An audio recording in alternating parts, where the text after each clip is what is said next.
عنه أي الأعمال أفضل فقال سألتني أما سألت رسول الله صلى الله عليه وسلم فقال الصلاة لوقتها وبر الوالدين والجهاد في سبيل الله. Hazreti Avn ibn Abdullah aytat, gündürdün bir gününde bir adam gelip Hazreti Abdullah ibn Mes'ud radıyallahu teala anhu Peygamberimizin sahabasına soradı. Amallardan kaysınısı жақшырақ деп сұрады. Мына ошондо Абдулла бин Мас'уд айтты, сен bir кезекте пайгамбарымдан мен сураган суроонун дал өзүн сурадың, мен ушул суроону пайгамбардан сурадым элем. О Аллахтын элчиси, амалдардын кайсынысы эң жақшырақ деп сураганда пайгамбарыбыз саллаллаху алейхи ва саллям жооп берген эле, ас-салату ли вактиха, öz uağında okulungan namaz dedi. İkincisi vabirrul valideyni, atenege жақшылык kılı dedi. Üçüncüsü vel cihadu fi sebilillah, Kuday yolunda cihatqa çıguu dep aytты. Namaz öz uağında okulganda urmatlı bir tuğanım, namazды geç kaldırıp, namazды kaza kılıp koyup, je pensiyaga çıkkanda okuyum dep geç kaldırıp жүргөндөр, albatta bul adamlar tuğra emes kılışat. Al эми öz uağında okup, namazды geç kaldırıbastан okugan adamlar Kuday astında эң bir жақшы амалды кылган болот. Мына ошону менен бирге катар эле ата-энеге жақшылык кылуу, ата-эненин кызматын кылуу дагы Кудай астындагы чоң амалдуу иштерден. Андан кийинки маселе el-cihadu fi sabilillah, Allah talan yolunda cihat деп айтты. Чындыгында cihat дегенде көп бир адамдар бул варварчылык, адамдарды союп өлтүрүү, же болбосо зордуктоо сыяктуу сөздөрдү түшүнөт. Ал эми чыныгы таза исламыбызда, көөнө исламыбызда бул cihat деген намаз, орозо, зекет, ажылык сыяктуу эле касиеттүү, кереметтүү, ыйык бир азиздиктүү түшүнүк. Әлбетте cihat экиге бөлүнөт. Cihattын кичине түрү бул ошол ата мекенди капырлардан, душмандардан сактап калып, душмандардан мекенди ошол эгемен өлкөбүздү, мусулман өлкөбүздү сактап кийинки буунга көздүн карегендеги өткөзүп берүүгө болгон аракет деген маселе. Эгерде кимдир бирөө басып келе турган болсо, алардын катыгын берүү деген сөз. Бирок андан дагы чоңураак cihat деген маселе бул адамдын өзүнүн жан дүйнөсү менен, өзүнүн ички дүйнөсү менен күрөшүп, өзүнүн адеп ахлагын, кулк мүнөзүн, өзүнүн нафсин башкаруу деген болот. Карап көргүлөчү, ата-энеге жакшылык кылуу жана Кудай жолундагы cihat деп айтып атканда, ата-энеге жакшылык кылуунун өзү cihat экендигинен кабар берет. Себеп дегенде ата-энени урматтоо, ата-энени сыйлоо, ата-энеде мамиле кылуунун өзү адамга көп курбанчылыкты аткаруусуна түрткү берет. Ошондон урматтуу бир туугандар, мына ушул маселени эстен чыгарбасак, бизге келген биринчи суроо: Чубак ажы, ассаламу алейкум, зонада нике кыйделе, ушул нике деп эсептелеби же эсептелбейби, зонадагы молдолорго ишенсе болобу дейт. Албетте зонада дагы отурган ошол жерде, бул түрмө деген сөз, албетте ошол жерде молдолор бар, бирок алардын бардыгынын илими аз дегенибиз албетте туура эмес. Алардын да арасында илимдүүлөрү бар, башкалары бар. Анан ошол жердеги биздин бир туугандарыбыз эгерде никени туура кыйып, никенин шарттары боло турган болсо, албетте нике болот. Бирок кээде ошол нике кыя турган учурда маттуу бир туугандар ошол никени жаңкыдай бир шарттары туура эмес келип калып, же бир аялды коркутуу менен кыя турган болсо, анда туура эмес болуп калат. Аял өз макулдугу болсо, анан зонада отурган бир туугандар айтып кое турган маселе, албетте ал жерге ошол ар кандай себептер менен түшүп калат. Адам айыпсыз деле болуп калыш ыктымалы бар. Кантке менен дагы тагдырга жазылган нерсе, биз Кудайдын тагдырына нааразы болбошубуз керек. Бирок мага келип кайрылган эже карындаштарыбыздын арасында ошол зонадагы бир туугандардын кээ бири менен таанышып, алар мага жылуу сөздөрдү сүйлөп, анан ошентип никесине киргенден кийин, менин тууган урук даректерин билгенден кийин мени коркутушат, балаңды өлтүрүп кетем, бир туугандарың өлтүрүп кетем, антпесең тигинтем мынтем деп мени кыйнап, мени коркутуп жашап жүрөт деп арыз муң айтып келгендер бар. Антпегил урматтуу бир туугандар, анткени ошолор дагы силердин бир тууганыңар, ошолор дагы силердей эле алардын эже карындаштарыңар да ошондой. Эгерде силердин карындашыңар эжеңерге же башка бирөөгө ошондой мамиле кыла турган болсо, албетте аны көтөрө албайт элеңер. Ошондон келгиле бейкүнү аялдарды, эжелерибиз, жеңелерибизди кыйнабайлык. Алар ошол телефондон таанышып барып, ошол жерге никеге туруп аткан дегени айласы кеткенден турат деген сөз. Демек, урматтуу эркектер, эркек бололук, эркекти касиетти, бааны барктап сактап калып, аял затына андай кордук көрсөткөндөн этиет болгонду баарыңарга мен айтар элем. Бул биздин мусулмандыктагы, эркектиктагы, адамгерчиликтагы калай бир сөзүбүздүн кыргызчылыктагы салтыбызга, ариет шариятыбызга албетте туура келет. Жубайлар ак кетишти деген эмне, мындай маселе түшүнүк шариятыбызда жок. Урматтуу бир туугандар, болгон ошол лейлек тарапта ак кетишет экен деген түшүнүк бар дейт. Бирок кандай болгон күндө да ак кетишти деген сөздүн колдонуунун бизге кажети жок. Анан ушул учурдан пайдаланып, мына бүгүн мага аялдар жамаатында сабак болгон жерде суроо келип, мына ушул бир тууганыбыз мынакей 7 айлык жаш наристе Насреддинов Дауд деген 7 айлык балабыз мына ушул азыр жанагы Жал микрорайонундагы реанимацияда жатат да, ушуга кан керек болуп турат. Эгерде урматтуу бир туугандар колуңуздардан келип мүмкүнчүлүгүңүздөр болсо, могу Бишкек шаарында же башка жерде донор болуп кан тапшырып, ошол кан кандай гана группа болбосун жарай берет. Насреддинов Дауд деп айтсаңыз, ошол балага келет экен. Бир тууганыбыз, ата-энеси намаз окуган адамдар, мына ошол Насреддинов Дауд деген атка ошентип кан тапшырсаңыздар, албетте бул Кудай жолунда кылган садакаңыздар, Кудай жолундагы чоң ишиңиздер болуп эсептелет.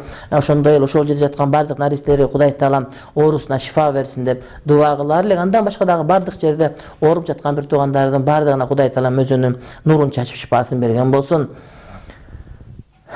Сажел деген аттын маанисин айтып бериңизчи дейт. Сажел деген аттын маанисин мен билбейт экем, урматтуу бир тууган. Эгерде сиз кандай жаздыңыз билбейм, эгерде туура жазылган болсо андан маанисин билбейт экем. Күйөөсү каза болсо аялы жай башына барбайт экен, ошондойбу?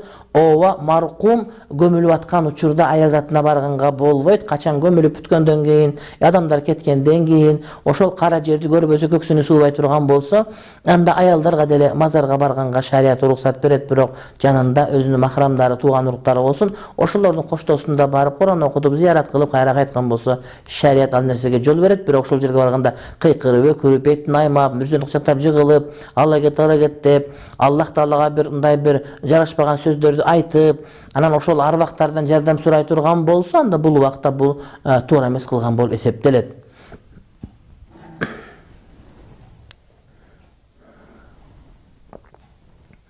Кумсалар жөнүндө муфтият жана башка аалымдар такыр унчукпай жатасыңар, бул туура эмес дейт. Муфтият фатвасын чыгарган, аларды өлүм жазасын тартылуусу милдеттүү деп муфтияттын фатвасы бар. Муфтият эмне кылыш керек? Максаттан булда селдесин кучактап көчөгө чыгып алып, ошолорго жатып алыш керек, казакилердин ортосуна барып. Сен эмне кыласың жаран катарында? Сен да өзүң бар. Мына кече 500гө жакын Кыргызстандын активдүү патриот жигиттери чыгып барып, ошолордун концерти болбой койгон тоскоолдук көрсөтүштү, бардыгы мыйзам чегинде болду. Демек, аалымдар айтканын айтып атат, дегенин деп атат. Анан бирок бардыгын сага көрсөтүп, көчөгө чыгып митинг кыла турган адамдар эмеспиз биз. Ал арам нерсе, муфтият фатвасы чыккан, аларга өлүм жазасы берилиш керек деп, мына ошону мыйзамга киргизсе, анда мыйзам ошону ишке ашырса, албетте бул нерсе жакшы болот. Кыргызстанда халал колбаса барбы? Халал деген лицензияны сатып алып, халал деп кое берсеңдер деле бар экен дейт. Ооба, халал колбаса бар бизде. Тойбос деген колбасаны жеп жүрөбүз. Андан сырткары дагы бир канча түрлөрү бар. Бул Мыктыбек Арстанбек ушул жерге келгенде сурасаңар, силерге бардык халалдын бардыгын санап берет. Ассаламу алейкум, менин күйөөмдүн бетине акыркы жылы бырыш абдан көп басып кетти. Эгер аны косметолог алып барып гель менен бырыштарын кетирсем болобу дейт. Ооба, эгерде операция кылбастан, үзгүлөбөстөн, башка кылбастан, тарттырып койбостон, жанагыдай май сүйкөп, гель сүйкөп бырыштарды кетире турган болсоңуз болот. Ал нерсеге шарият албетте каршы эмес. Каргыш тиеби жана каргышты кантип жандырса болот, кимге кайрылса болот дейт. Эгерде сиз намазды окусаңыз, дарат менен жүрсөңүз, Кудай Таалама дайыма дуа кылсаңыз, албетте жоюлат. Анткени ошол каргыш ошол таза эмес адамдарга жуга турган болот. Демек, эртең мененки кечки зикирлер дайыма айтып, маснун дуалар, хиснул муслим, мусулмандын чеби, күндөлүк пайдалануучу дуалар, кабыл болуучу дуалар деген китептер дайыма окуп тура турган болсоңуз, албетте бул нерсе, урматтуу бир тууганым, жакшы болуп эсептелет. Саламатсызбы? Менин байкем сууга агып кеткен, 5 ай болуп калды, табылбай жатат. emne kılуу kerek, jana okutuş kerekpi deyt. Suu kagıp ketip eç nersesi görünbösö, bilinbese anda аны күтөсүңөр, себеп дегенде суу менен агып барып башка бир жактан чыгып эсин жоготуп коюп анан таппай жүргөндүр силерди. Ошондуктан ошол бала ындай бир гайып жоголгон десеп болот дагы. Ошол классташтар өзү менен тең туштар 90го чыкканга чейин ага эч кандай ариет кылынбайт, ошого чейин күтүлөт. Урматтуу бир тууганым, мурасы дагы бөлүнбөйт. Саламатсызбы жолдошум, экөөбүз намаз окуйбуз, Аллага шүгүр, жашообуз жакшы, бирок 5 ай 6 ай болгондо күйөөмдүн эмне дейт болгондо боюмдан түшүп кала берет деп себебин жазайын деп жаза албай калыптыр. Кандай болгон күндө дагы ошол бойго түшкөндө эмне үчүн түшүп аткандыгынын себебин изилдеп, анан ошондон доктурдан кеңеш алгыла. Балким ошол мындай бир катуу басып койгондонбу же кандай болгон күндө дагы ошол маселеде доктурга кайрылгыла, өзүңөр дуа кылгыла. Иншалла Кудайым берер, иншалла насип кылса. Өз энесине колун көтөргөн баласы келечекте эмнени көрөт дейт. Келечекте өзүнүн баласынан энесине көрсөткөн нерсени дал өзүн көрөт. Кудай Таалам андай жамандыктан сактасын. Энесине кол көтөргөн эжели оңбойт, жарыбайт, дайыма кордук менен өмүр өтөт. Энесине кол көтөргөн балдарды айыл салам бербеш керек, айылдан кууп чыгыш керек. Ага окшогон балдарды достордо катташпаш керек. Ага окшогон балдардан аялда кетип калыш керек. Ага окшогон энесин урган балдарга өзүнүн балдары салам бербеш керек. Ошол адамга ким салам берип, ким ошол адамга өзүнүн кызын берип, же ошол адамды кимде ким учурашып, адамгерчилик катары мамиле кыла турган болсо, анда ошол адам энесин урганды колдо көрсөтүп аткан болот, демек чоң күнөөгө баткан болот. Мындай адамдарды айылдан таптакыр, ошондо жанагыдай бир чоң өтүк кийип алып, көчөгүнө теп, тоголоткон бойдон топтой кылып барып кубалап чыгыш керек. Айылга киргизбеш керек экинчи андайларды, эл бузар, журт бузарлардын бардыгын. Азанды ар кандай айтып жатышат, багымдатта азанды укпай эле намаз календары менен окуса болобу дейт. Ооба, багымдатта же башка намаздарда деле азанды укпастан туруп деле календар менен окусаңыз боло берет. Кээде бизде ошол азанчылардын тартиби бир аз жогораак болуп, уйкусу канганда келип айтып, же болбосо кеч калып калса деле айтып, ошентип бирдей эместик бар. Бирок мына Туркияда же Сауд Аравиясында азандардын бардыгы дээрлик 5-6 секундтун арасында бардыгы бирдей башталат. Демек ошондой тартипке жетүүбүз керек. Сизге календарыңыз бар боло турган болсо, ошол календар менен окуй берсеңиз жакшы болот. Албетте календардын эң эле ишеничтүүсү мына ошол намаз, муфтияттын намаз календары деп чыгарган календары мен айтаар элем. Анткени ушул календарга бир убакта өзүм илимий жетекчи болгон жайым бар эле. Ассаламу алейкум, мен аялым менен жашагым келбей атат, бирок анын боюнда бар дейт. Жашагым келбей атат деп, сени бирок кыйнап атат жаша деп, сен же кандай бойнуңа байлаган ит уга жарабайт дегенде мен сени такыр түшүнбөй калдым, урматтуу бир тууганым. Анын боюнда баласы бар. Кээ бир адамдар бар да, бала үчүн жашап жүрөм же башка үчүн дейт. Булардын бардыгы туура эмес, урматтуу бир тууганым. Мен сага айтайынчы, пайгамбарыбыздан бирөө келип айтты, мен аялым жакпай атат дегенде, ошол аялың жакпаса дагы, бирок сага жага турган бир кулк мүнөзү, же болбосо бир адеп аклагы, же бир жакшы жүрүш турушу боло турган болсо дейт, мына ошол нерсе аркылуу өзүңдүн аялыңды жакшы көргөнгө аракет кыл дейт. Эгерде биз кемчилик издесек, менден дагы табылат кемчилик, сенден дагы табылат кемчилик.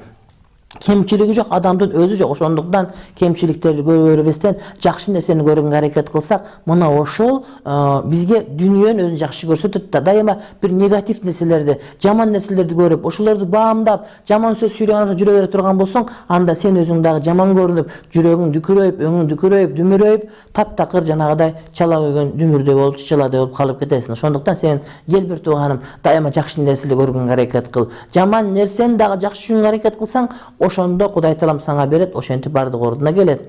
Сен муну жаман көрө турган болсоң, дагы кийинкин ал дагы жаман көрө турган болсоң, ошентип олтурсаң, сага дүйнөдөгү кыргыздан эмес, бүтүндөй ааламдын кызы түтүп кетет. Анын үчүн сен өлүп биротолуп эшикке алып ошол жерде хорол кыздарга үйлөнүшүң керек болуп калат.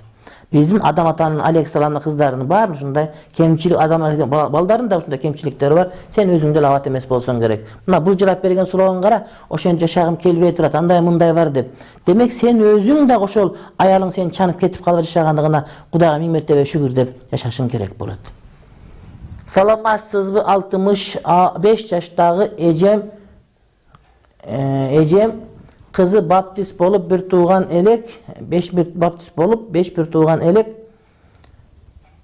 5 tarafты karap kaldı. Kim jardan beret deyt, Kudayım jardan beret. Kudayga dua kılgıla, Kudayga kayrılgıla, munajat kılgıla. Anan ayta turgan mesele көп adamlar ızdanıp kelet. Balam jaman çıktı, balam anday, balam mınday, anan kızı mınday, tigindey de uşundaydı men көп uga turgan boldum, urmatlı bir tuğandarım. Oşolorga özüңөр günөөлүүsүңөр. Oşolor bala gezinde, oşolor nariste gezinde, mektepte okugan gezinde davat aytpasаңар, din aytpasаңар, meşitke жетелеп барбасаңар, келечекте oşolor силерге жакшылык кылбайт. Ошондуктан келгиле азыркы ата-энелер, жаш ата-энелер, балдары бар, өздөрү жаңы үйлөнгөндөр, ошол келечектеги каарылыгыңарды жакшы камсыз кылгың келсе анда балдарыңарга диний тарбия бергиле, медресеге окуткула, Куран жаттаткыла, жайкы лагерлерге бергиле, кыздарыңарга динди үйрөткүлө. Ансыз биз жакшы коом кура албайбыз. Ансыз биз келечектеги каарылыгыбызга жакшы даярдык көрө албайбыз. Сен канчалык бай болуп эгер балаң жаман чыга турган болсо, бардыгын bir күндө казиного отуруп, сенин бардыгын нөлгө түшүрүп коюш ыктымал. Ошондуктан сен бере турган эң жакшы белең, урматтуу бир тууганым, бул балаңа бере турган таалим, тарбияң, илимиң, адебиң. Кээ бирлер илим берет, бирок тарбия бербейт. Кээ бирлер илим, билим берип, байлык берет, бирок тарбия бербейт. Тарбия бербесең, анда өзүңдүн келечегиң жок, өзүңдү өзүң балталап өлтүрүп жаткан болосуң деп айтар элем. Ява сумалияю дейт. Не дегени? Калп айтканды качан коесуңар, өзүңөр ишенесиңерби? Намаз окугандан көрө балага же атага bir жакшы нерсе окулбай калды. Аллах нерсе кылса Аллах разы болбойбу дейт. Калп айтканды намаз окуш милдеттүү, урматтуу бир тууганым. Сен ушундай пикириң. Эгерде сен ыйманга келбей турган болсоң, анда кылган жакшылык жалган боло берет. Bir gün жалган кыласың, экинчи жалган кыласың, жакшы сүйлөй, үчүнчү күн жакшы сүйлөйсүң. Бирок ыйман түртүп турбай турган болсо, bir gün чарчап калып туруп, ошону менен бардыгы жаман жака чыгып кете берет. Эгерде сенде ыйман боло турган болсо, дайыма Кудай Таалам сени көзөмөлдөп турат деген этикат сенде түшүнүк бар болгон болсо, анда ошол түшүнүк сени ата-энеңе жардам бергенге түртө турган болсо, ошондо гана сен ата-энеңе дайыма жакшылык кыласың да. Пайгамбардын суятында айтылат, эгерде сен Аллах Тааланы жана пайгамбарыбызды өзүңдөн дагы, ата-энеңден дагы, өзүңдүн балдарыңдан дагы бардык адамдардан жакшы көрмөйүнчө ыйманың толук болбойт деп. Анткени Аллах Таала ыйман келтирип, пайгамбарга ыйман келтирип, ошол экөөнү жакшы көргөн адам гана ата-энесин татыктуу урматтай алат деген маселе. Анан экинчи маселе, эгерде сага бул көрсөтүү жакпаса, эгерде сага бир жалганчыдай көрүнүп аткан болсок, сен эки колуңа байлап телевизорго отургузган жерибиз жок, кааласаң башка каналга бур, кааласаң жана казаки дегендин дискин коюп алып, ошолордун гейлердин концертин ук. Биз каалоочулар үчүн, эгер сага жакпаган болсо, телевизорун ыргытып жибер, ага деле биз каршы эмеспиз. Биз ошол ишенгиси келгендерге, ушул сөздү уккусу келгендерге, чыныгы мусулмандарга айтабыз. Анан сен уккуң келбесе, сени биз мажбурлабайбыз. Кааласаң кулагыңа кебес тыгып, коргошундан куйдуруп алсаң, ага деле биз макулбуз. Ассаламу алейкум. Аялын, күйөөсүн, анын ата-энесин сыйлабаса, аялын күйөөсүн, ата-энесин сыйлабаса, аларга жакшы мамиле кылбаса, ажырашып эле кетсе туура болобу дейт. Эгерде ошол күйөөсүн сыйлабаса, ата-энесин сыйлабаса, балдарын жакшы карабай турган болсо, оңдобой турган болсо, анда ата-энени сыйлабаган аял менен жашаштын кереги жок болот. Себеп дегенде ата-эне аялдан жогору болуш керек. Кээ бир адамдар бар, аялынын сөзүн угуп, аялы менен бирге болуп, атасына же энесине маани бербей коет.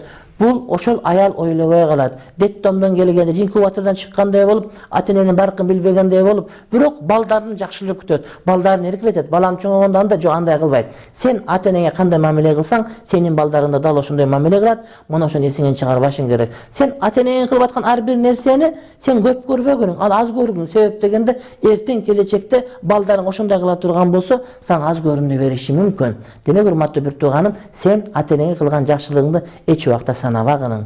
Эгерде аялың ата-энең жактырбай аткан болсо, ата-энең батырбай аткан болсо, ата-энең кордоп аткан болсо, анда андай аял менен жашоонун өзү кереги жок. Сен жакшы, сени тапкандар жаман боло турган болсо, бул жакшы эмес. Катын жолдо, бала беле деген кыргыздын жакшы бир сөзү бар. Саламатсызбы? Кайненеме келин жакпай жолдошумду 3 жолу үйлөп ажыраштырып жиберди. 3 аялдан тең бирден бала бар. Мунун убалы кимге тиет? Бул кайненеге тиет. Себеп дегенде кайненелер дагы кээ бир ушунда чектен чыгып бир жолу эле ата-энени сыйлаш керек десе, мага болбойт, ага болбойт дейт. Жок, тамагың ашын кылып берип атса, балаңы сыйлап аткан болсо, сага да кызматын кылып аткан болсо, болду кайнене. Bir жолу сен көчөгө өтсөң Кудай болуп алган жериң жок. Кудай болуп кыздарды кетирип, кайра кетирип, мындай акмакчылык болот. Кээ бир кайненелер балдарын илим салдырып отуруп, кара дуа окуп отуруп, балдарын өлтүрүп алгандары дагы бар. Антпеш керек. Антпегин урматтуу бир тууганым, ал дагы бирөөнүн кызы, ал дагы бирөөнү ошол көкөлүнө жанагыда мончок тагып, көлөкө жерге, салкын жерге багып, кантууга кактырбай, тумшуктуга чокутпай өстүргөн кызы болот. Ал кызды антип кордой бербегиниң, чөптү кордосоң көзгө зыян, адамды кордосоң анда сен акыретиңе зыян болот. Кыямат ошол нерсеге жооп берип каласың. Кээ бир адамдар кайненелик укуктан өтө ашкера пайдаланып, ошол кыз келиндерди кыйнап, кетиргенге аракет кылат. Булардын баары акмакчылык. Мындай кайненелерди Кудай Таалам эгерде хидаят берсе берсин, болбосо тезирээк апарып бара турган жерине тезирээк жөнөткөн болсун.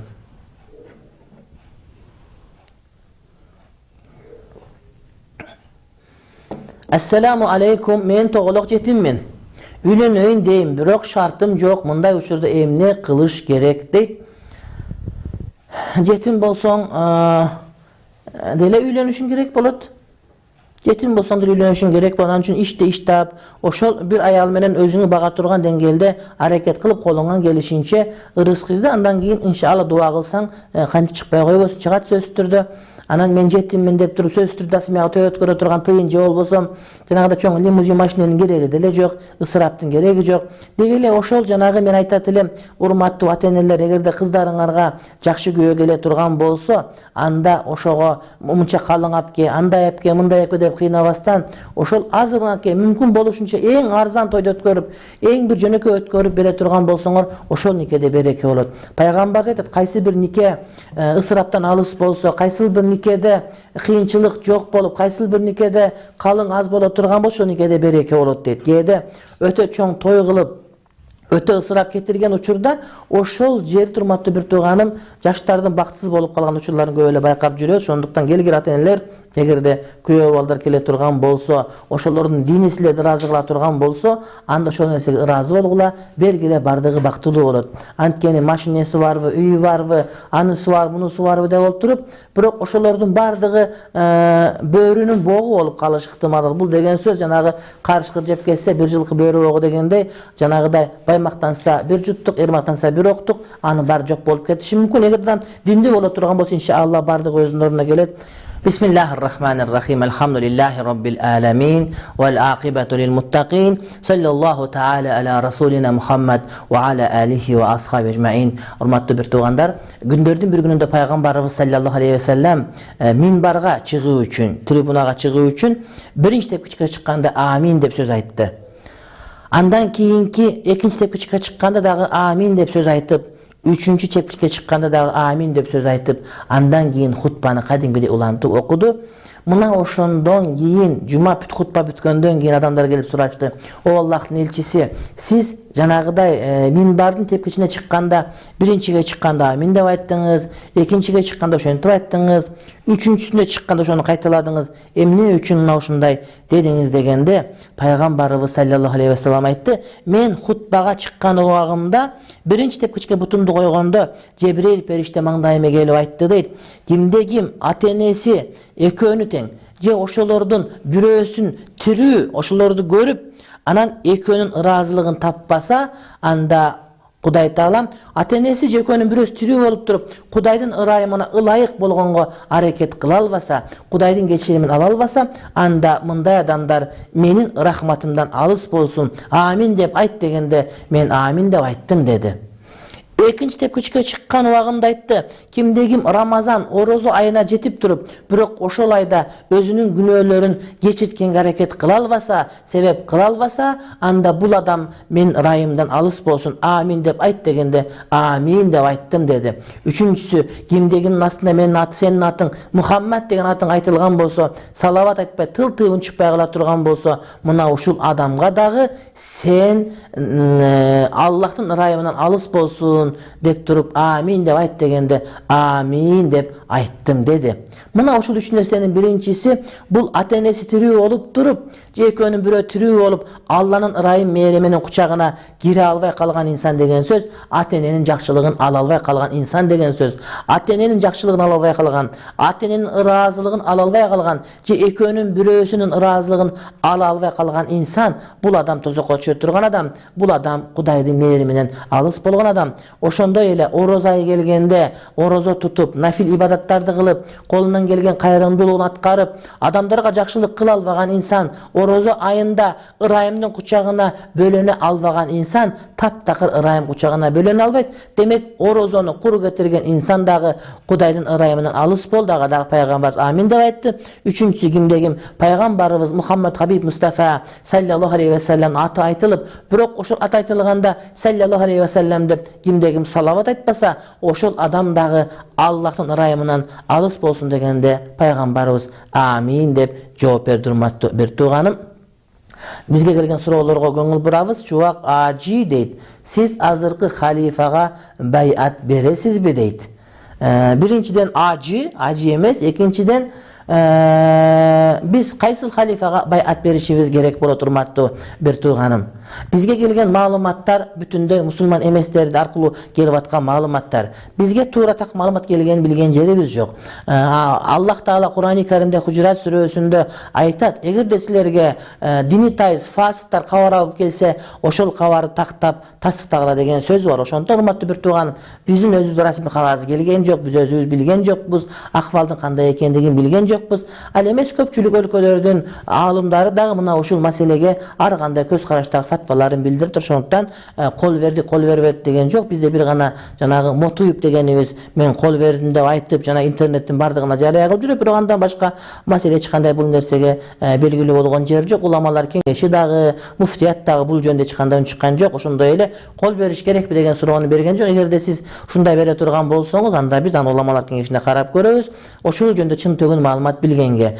Бирок урматтуу бир тууганым, адамдардын айтуусуна караганыбызда ошол бүтүндөй радикалчыл көз караштагы адамдардын баарын чогултуп туруп, анан ошолордун кайсылыкта экенин билүү үчүн мусулман эмес тараптан түзүлгөн адам деп эмес, ошол азыркы халифат деп аткандын башчысынын ошол Америка, Европада жүргөн учурдагы сүрөттөрүн интернетке жарыялаш демек маселе өтө будуңчаң болуп кетип, маселенин чындыгы кайсы тарапта экендигин, иштин чыныгы түсү кандай түс экендигин билүү биз үчүн кыйынчылыкка оор учурап калгандыктан жок, албетте мен бул нерсеге эч кандай кол пол берген жерим жок деп айта алат элем сизге. Тойлордо, жамандыктарда бөкөлчүлүк кылам күнөө болбойбу? Жок. Эгерде ошо бөкөлчүлүк кылып, анан бир түйүнчөк кылып, эттин бардыгы түйүп кетип калсаңыз, анда күнөө болот. Анан ылайыгына жашала турган болсо, анда ал нерсе албетте туура болот. Кызымдын эки колу жабышып төрөлдү, эмне кылалы дейт. Кудайым шифа берсин, докторго бар. Эгер докторлор ошону кесип бере турган болсо, анда мындай ажыратып бере турган болсо, анда ажыраткыла. Ага шарият албетте каршы эмес.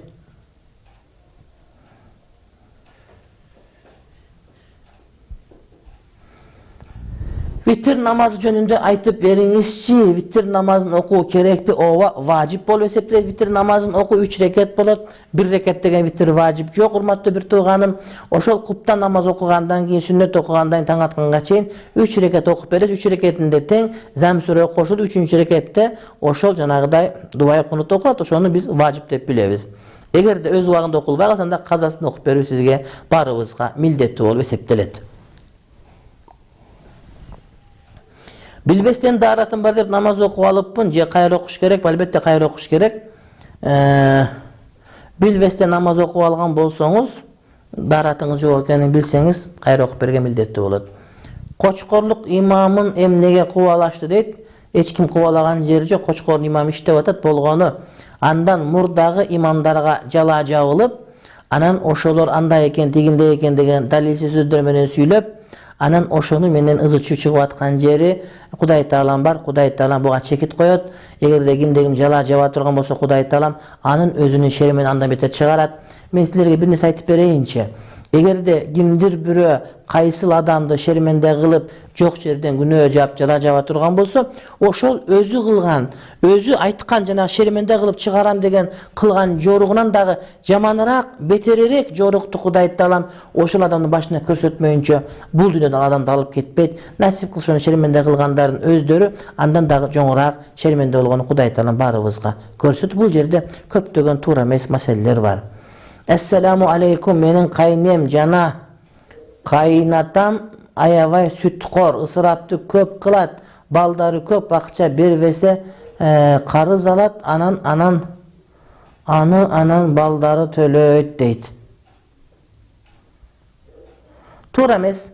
Эгерде балдар тиричилик кылып аткан болсо, базарда иштеп атышкан болсо, же бир курсагын ачырбай аткан болсо, ата-эне ошолордун ысык чайын ичип, ошол нан болсо, нандын өзүндө деле шүгүр отура турган учуру болот, анан болбой эле процент алып кредит алып алгандар бар. Мына кээ бир акмак адамдар бар, кредит алып машина алып, кийин аялын төлө деп кыйнагандары дагы бар. Албетте бул туура эмес маселе. Сен карыздан кутул биринчи, андан кийин башкага орун берилет. Ошентип же ата-энелер да ошентип балдарын кыйнап кредит алып балдары төлөп жүрүп өткөндөрү бар. Акмакчылык. Кредит алып эмне кыласыз? Кухня курат элем. Үйүң жок, үйүм бар, ушундай курат элем. Адам ойлонуш керек. Адам ойлонуп иш кылыш керек. Качанга чейин акмак болуп, малдай болуп, ойлонбостон иш кыла берет. Эмне кредит аласың десе, үйлөнөт элем дейт. Үйлөнсөң, жарым койдун этин ала турган болсоң, ошого деле катын келе берет сага. Сөзсүз түрдө 1 жылкын союп дасмияга өткөрүш шарт эмес.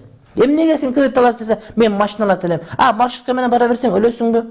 10 сом маршруткага түшүп ала турган болсоң, эмнеге кредит аласың десе, үй салат элем. Эмнеге чоң үй бар, бияга временге салат элем. Чоң үйүңө жашай бер. Кыргыздарга түшүнбөйсүн ушундай бир философиясына. Кредит алып, иш кылып, анан кайра өмүр бою төлөп, кембагалдан сайын кембагал кылып, байдан сайын бай кыла турган болот. Бул арам нерсе, бул сүткорлук. Буга сен жарыбайсың. Ошол жанагыдай Финка, дагы бир неке компанион деген жанагыдай сүткорлук берип аткандар эзели жарыбайт булардын бардыгы. Эзели булардын бардыгы жарыбайт. Адамдардын баарын арак ичирип, адамдардын баарын акмак кылып, ажыраштырып, өлтүрүп турган болду. Кудай Таалам булар буларга Аллахтын согушу, буларга пайгамбардын согушу болот. Банктарды иштеп, башка кылып, адамдарга кредит беришип, адамдардын бар үйлөрүн бузуп аткандар бар. Үйүңөргө от түшсүн силердин үйүңөргө. От түшсүн үйүңөргө силердин. Эрди катын бар, балдарын бар жетим калтырып, көчөгө балдардын барын чыгарып, акыркы үйлөрүн көчөгө салып бере турган болуп, адамдарды алдайсыңар барыңа. Бесен жөн карыз бер, антип сүткорлук бербеңиң. Арам жол менен табылган дүйнө динге келгенден кийин адал болуп калабы? Жок, адал болуп калбайт. Урдасаң апарып беришиң керек болот. Динге келесиң, бажыга барасың, адал болуп калбайт. Бири-бириңерди таанып жүргүлө деп урууларга бөлүп койдук деген аят чечмелеп берсеңиз, туура Хужура сүрөсүндө Литаарафу, бири-бириңер таанып билүүңөр үчүн силерди уруулуу кылып жараттым дейт. Адамдын бир уруудан болуп калгандагысы анын башкалардан жогору экендигинен кабар бербейт. Болгону сен ушул уруудансың, мен ушул урууданмын, мен бул улуттамын, тигил улуттамын деп тааныш үчүн болгон андан башка эч кандай фазилети жок. Шайлоого келгенде же башка бир нерсеге келгенде ошого кол көтөрөсүң деп уруун улут жараткан эмес. Балким кимсиң дегенде мен мундуз паланчамын, же мен саруумун, же кушчумун деп айтканга эле кереги, башка нерсеге кереги тийбейт. Сүрөтү бар кийим кийгенге шариатта кандай болот дейт? Эгерде жандуу нерсенин сүрөтү боло турган болсо, ал нерсени шариатыбыз тыя турматтуу бир тууганым, ал нерсени кийип намаз окусаң макру болот. Анан кресттери бар же бир башка диндеги адамдардын кийимдери бар, ушуга окшогон нерселерди кие турган болсоң, ал нерсе албетте туура эмес, арам болуп эсептелет. Шариатта ал нерсеге тыюу салынат. Ошондой эле мына азыр Сүймөн Кулчокморовдун сүрөтүн тартып алып кийип алгандар бар. Айтматовдукун, Бибисара Бейшеналиеваныкын, же менин деле сүрөтүн тартып илип ала турган болсоң, ошол нерсе дагы болбойт. Намаз окусаң макру отурматтуу бир тууганым. Жөн эле катары кийиниш керек болот. Сүрөттөр тартып алып, ошону кийим кийсең, бул намазга жарабайт, макру болуп эсептелет. Бир тууган акем 1 жыл мурун апамды ак сүтүңдү кечтим деп сөгүп сабаган дейт. Ошо дагы десең аке болуп жүрөбү? Апаңы сабай турган болсо, кийинки суроону бергиле.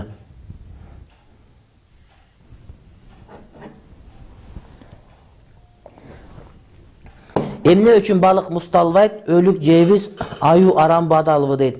Балыктын шариаты ошондой. Ошон үчүн аны кыяматка барганда бейишке барып калсаң, иншалла ошол жерде Кудайдан сурап аласың. Anan аю aram, урматтуу bir tuğan, mana aram dep şeriat bizge bildirgen. Emne üçün mustalbayt? Şeriatta oşonday. Kudayım surayt, al suralbayt. Emne üçün ekeni surabastan başka surayt turgan surawun jok bu seneki. Darattın parzının bardığın bilesin be? Orozonun bardığın bilesin be? Baldarın barın jakşı bagıp atasın mı? Oylanıp suraw beriş gerek. Oşen jep atap aytdı da musulmanlar boldu. Asmanda kança yıldız var deyit biri. Biri sүйüge kanday karayız deyit. Kanday karagan emne kılasın sen?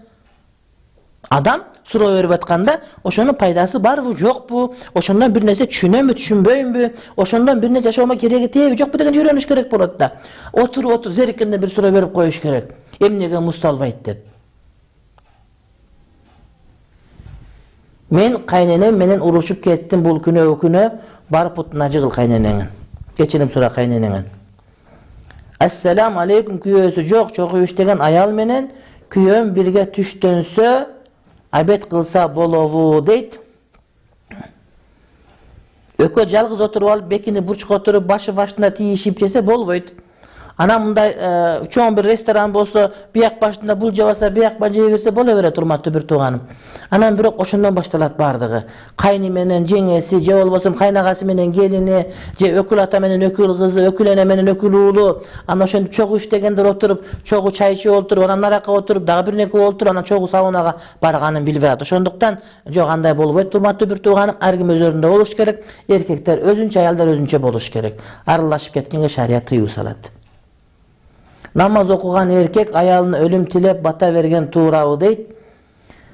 Hemi jön ele oşo ölüm tilep bata bere berбесе gerek, oşol emi oşoga jetkirip koygon bolsa gerek. Anan namaz okugan erkek bata berip atkan bolsa, sen dele oşoga batаңы ber, batası kabul bolbay kalsın dep, sen daga namaz okuşu men birge bir bolup kalasыңар. Anan namaz okugan erkek uşunday kılsa bolobu deyt. Namaz okubagandar kılsa bola ber oşon desen anda. Sen namaz okuysun go, şunday kılsaң bolobu dep kebir oşuntu aytышат, урматтуу bir tuğandarım. Jok, bul ukуктар, milletlerin bardığımızga birde bolup eseptelet. Boyuna bütköndөн keyin nike kıysa bala aram bu kengiri toktolo ketiң deyt. Kengiri süyle turgan söz jok eкен, урматтуу bir tuğanım. Nikege çeyin boyunga bütse demek nikesiçe koşulgan bolosun, balak nikesi törülgen bolup eseptelet. Birok nikesi bolup kalgan bolsa aldırış gerek degen dagı söz jok. Oşonun törö towagıl, oşol aga balan günökör bolboyt, balkim oşol erkek bana ayal günökör bolgon bo eseptelet. İşti nikesi çök kılsaң, anan keyin eптеп никелеп койсоң, аны менен кимди алдагың келет sen?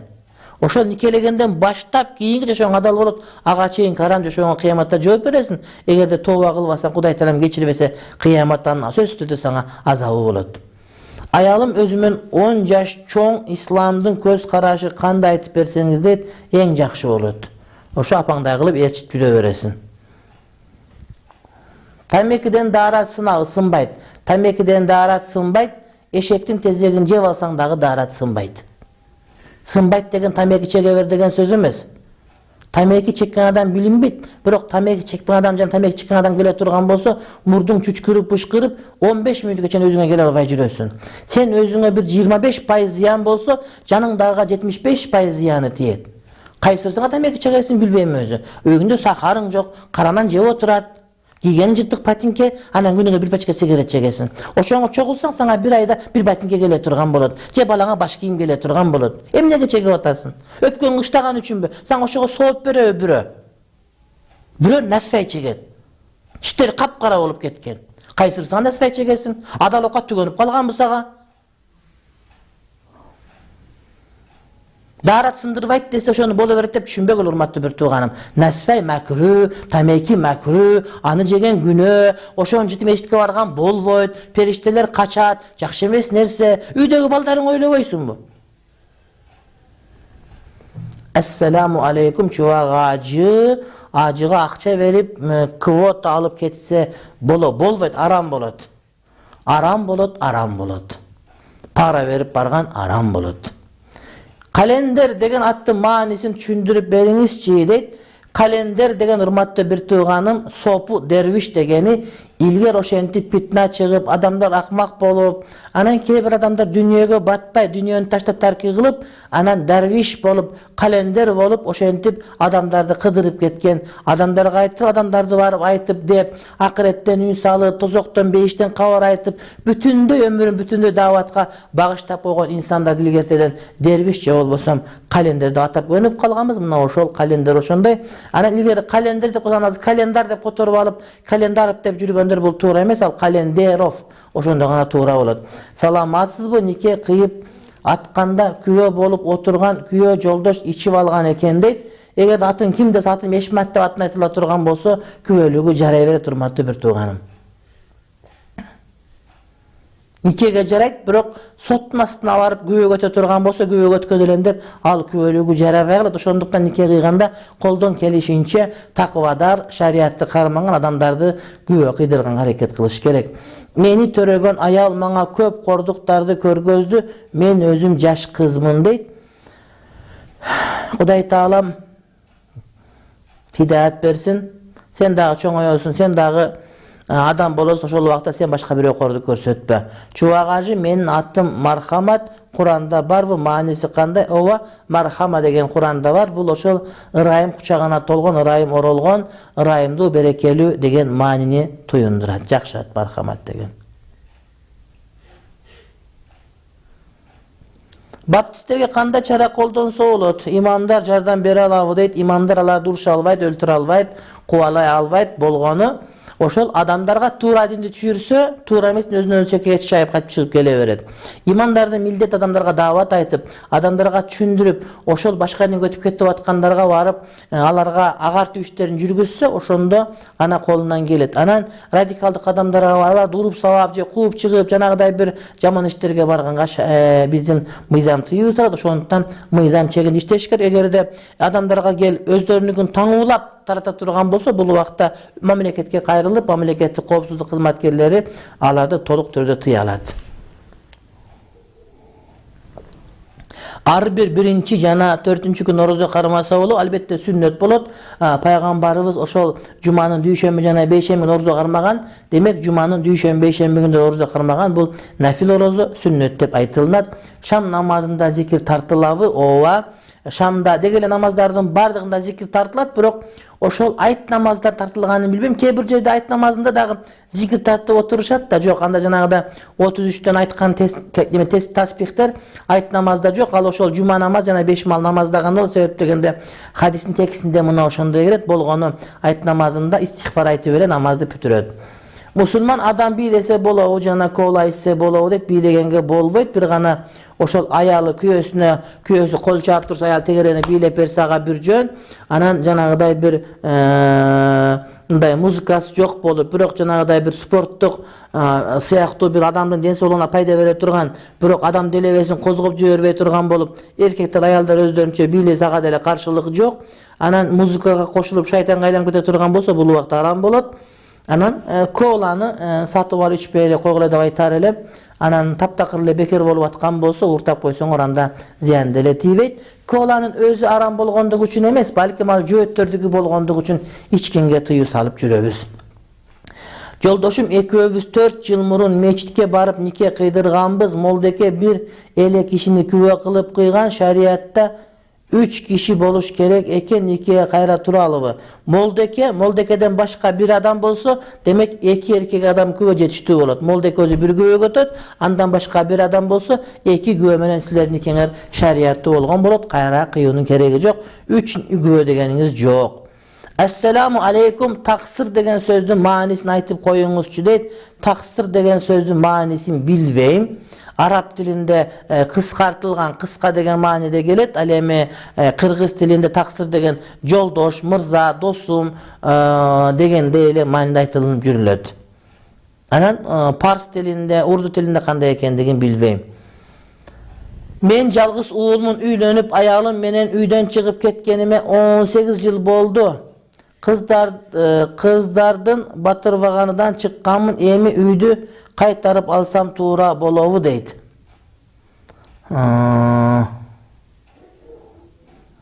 18 yıldan keyin barıp ba? Негизи ата-энеңер өтүп кеткенден кийин үй баарыңарга бөлүнүш керек. Лиzzakari mislu hazal unsayayn.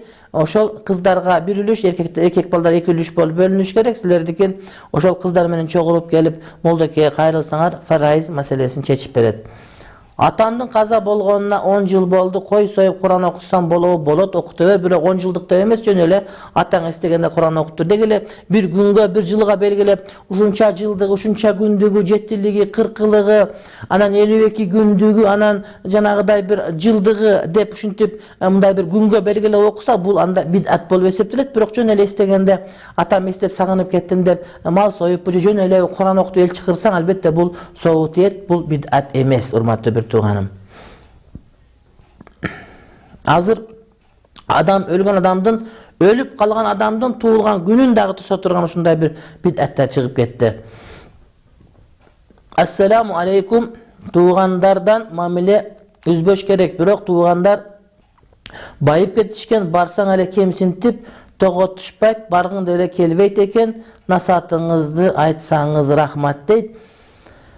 Ооба, силерден кетпесин. Жакшылык жамандык болгондо жамандык болбосун, дайыма жакшылыктарыңарда чакырып тургула. Чакырса силер баргыла, мамилеңерди үзбөгүлө, анан бир жол жабыша бербегиле, бирок колдон келишинче катташып деп сурашып, тең ата болуп мамиле кылган аракет кылгыла.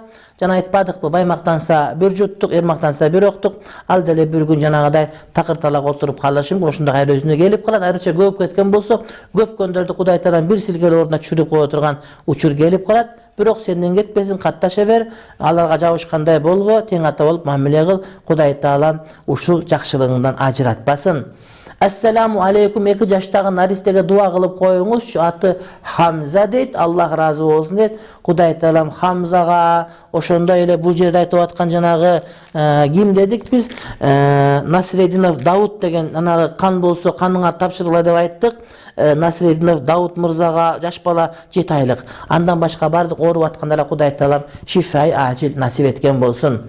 Ассаламу алейкум. Күйөөсү өлгөн аялды кайнисине никелесе болобу? Иддасы бүткөн соң жакшы болот. Кыргызда ошондой болчу. Жанагы балдар жетим кылбастан кайнагасы же кайнисине никелеп койсо, албетте бул шариятта бар маселе. Иншалла бул кайра жакшыраак болуп эсептелет. Албетте келинди макулдугу менен. Аны кыйнап мажбурлаган болбойт. Ассаламу алейкум. Керамика тиш салдырсам дарат өтөбү? Пайгамбарыбыз кайсыл мазхабта болгон дейт. Керамика саласынбы, кандай саласын айтор доктор салып берген болсо эле жарай берет. Дарат өтө өтпөй дегенди сураштын кереги жок. Себеп дегенде ошол денеңе орнотулуп калган нерсе болсо, кусулуң барбы жок, байыз көрүп аткансыңбы жок, байырмасы жок, ал жарай берет, ага башыңды оорутпа. Анан пайгамбарыбыз ал пайгамбар болгон. Пайгамбарларда мазхаб деген болбойт. Ал пайгамбар ошол бүтүндө адамдарга жакшылык алып келип аткан пайгамбар деген сөз. Мазхаб деген ошол пайгамбар өтүп кеткенден кийин ошонун сөзүн түшүндүрүп бере ала турган аалымдардын гана мектептери, ошолордун тарбиясы деп биз түшүнүшүбүз керек. Андан башка нерсени биз түшүнө албайбыз, урматтуу бир тууганым. Анан пайгамбардын мазхабы болгон, эгерде пайгамбардын мазхабы жок болсо, анда мага мазхаб кереги жок деген сөздөр, сен анда пайгамбар болуп кетишиң керек. Жок, андай эмес. Пайгамбар, сахабалар. Ошондон кийин пайгамбарыбыздын сөзүн туура түшүнүү үчүн аракет кылган аалымдардын шакирттери пайда болуп, анан ошол устаздардын мектептери, школалары, мазхабтары пайда болгон деп айтсак туура болот. Андан башка нерсени айтуунун, урматтуу бир тууганым, кереги жок. Чындыгында мазхаб кармануу боюнча Насаат медиа жанагы агартуу борборунун өзүнө атайын дистери чыккан, биздин сабактарыбыз мазхаб керекпи жана башка деген ошолорду угуп биле турган болсоңуз, мынагы жуманын 3 жана 6 күндөрү